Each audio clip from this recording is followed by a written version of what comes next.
তাদের মুখে রুচি নাই এমন একটা পিকনিক খাওয়ামো, রুচি তো ফিরে আসবেই, মনে হচ্ছে পৃথিবীর সব কিছুই খাই। তো আমি এখানে হচ্ছে গিয়া এরকম চিকন করে লেবু কেটে নিছি, এখানে বিট লবণ আছে, এখানে হচ্ছে গোড়ামরিচ আছে।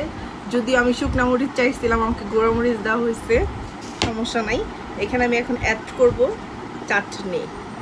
তো এটা তো দেখি সবার হচ্ছে জিভলায় যে মানে পানি পড়তেছে, এটাতে কোনো কনফিউশন নাই, এমন একটা মজার খাবার। এটা খুবই রসালো অ্যান্ড মুখরোচক খাবার।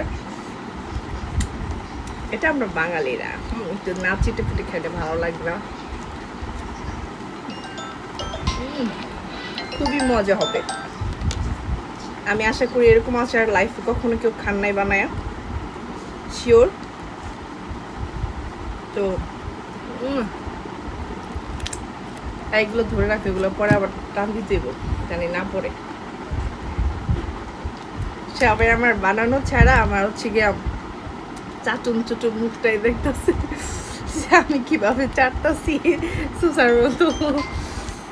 আর আমার কাস্টমারদের মাথা গরম হয়ে গেছে, আপু অসুস্থ, আপু ফোন ধরে না, আপুর স্টাফরা ফোন ধরে না। সো এইরকম মজা দেন রসালো একটা খাবার যদি বানানো যায়, তো আমি আশা করি এটা সবাই একদম খেতে খেতে রস পড়ে যাবে। মজা হবে না? মজা হবে, সবাই বলতেছে ইয়াম্মি হবে। সিরিয়াসলি এখন যদি একটা ডলার দিই এটারে, কালারটা দেখে বোঝা যাচ্ছে এটা যে মজাদার হবে। এখন যদি আমরা এগুলা প্রত্যেকটা জাস্ট এইভাবে খাই, এটা আসলে কার প্রিয় হবে না আমি জানি না, এটা আমার কাছে মনে হয় এটা সবারই প্রিয় হবে। এইভাবে হাতের একটা টেস্ট আছে, মশলার একটা টেস্ট আছে, মানে দেখে কেমন জানি একটা মানে ইচ্ছে করতেছে একটা টুম করে দিয়ে দিই মুখে,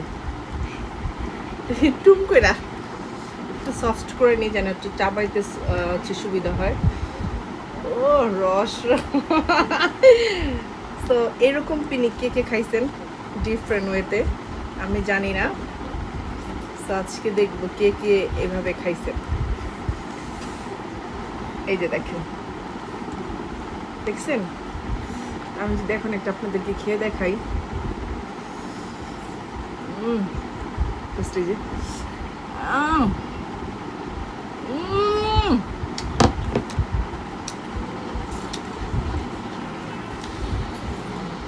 যে এটা দুর্দান্ত ছিল, খুবই মজার ছিল।